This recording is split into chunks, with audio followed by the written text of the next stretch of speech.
des ministres lors des conférences de la coordination, Sakoba parle d'une répartition des départements dans les différentes préfectures. Tous les ministres ont eu comme une préfecture comme parrain. Je vous ai parlé du cas du ministre de l'aménagement du territoire qui est déjà à Bofa. Monsieur le ministre de la communication, c'est le parrain de Forêt-Caria. Et celui de la coopération est rentré hier de Cancan. Donc ce n'est pas un désengagement. Précisons toutefois qu'au total, 1040 personnes confirmées sont sorties guéries des centres de traitement, soit une augmentation de 18 malades guéris par rapport à la semaine dernière. Éviter les violences post-électorales en 2015, c'est l'objectif d'une réunion tenue ce samedi à Conakry. Elle est organisée par la structure Éducation avant toute chose en collaboration avec l'ONG Les Amis du Futur. Néné Oumo Baldé.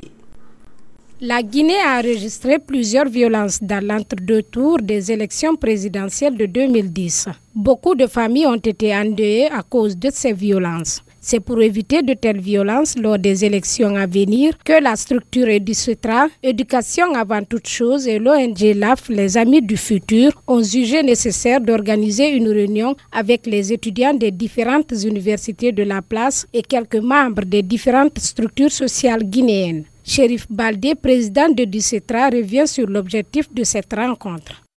L'objectif de cette rencontre que nous avons aujourd'hui avec les étudiants et certains membres de la société civile, c'est de voir dans quelle mesure on peut essayer de définir des initiatives à réaliser pour éviter des violences pendant les prochaines élections présidentielles.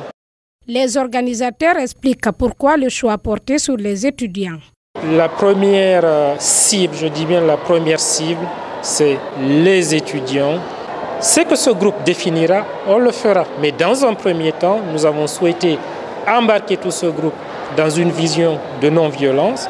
Et ensemble, nous verrons quelle va être la deuxième phase du projet.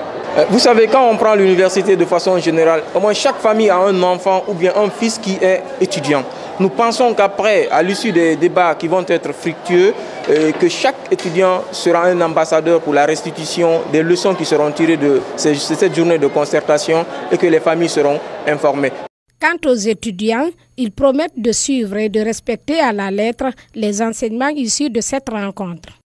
Je ferai des mobilisations au sein de mon quartier, parce que j'ai des amis aussi, pour leur expliquer réellement non seulement la problématique de la violence électorale ici en Guinée, mais aussi leur dire les solutions qui ont été prises ici ensemble dans cette salle. Des rencontres avec d'autres couches sociales sont également prévues dans les jours à venir selon les organisateurs.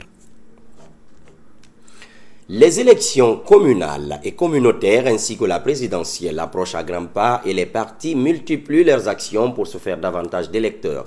C'est dans ce sens que le Bureau politique national de l'Union des forces républicaines UFR a enregistré ce samedi l'adhésion de deux nouvelles personnalités de la Guinée forestière. Il s'agit de Béatrice Dopou Lupondu, fille adoptive de feu Lansana Kanté et du colonel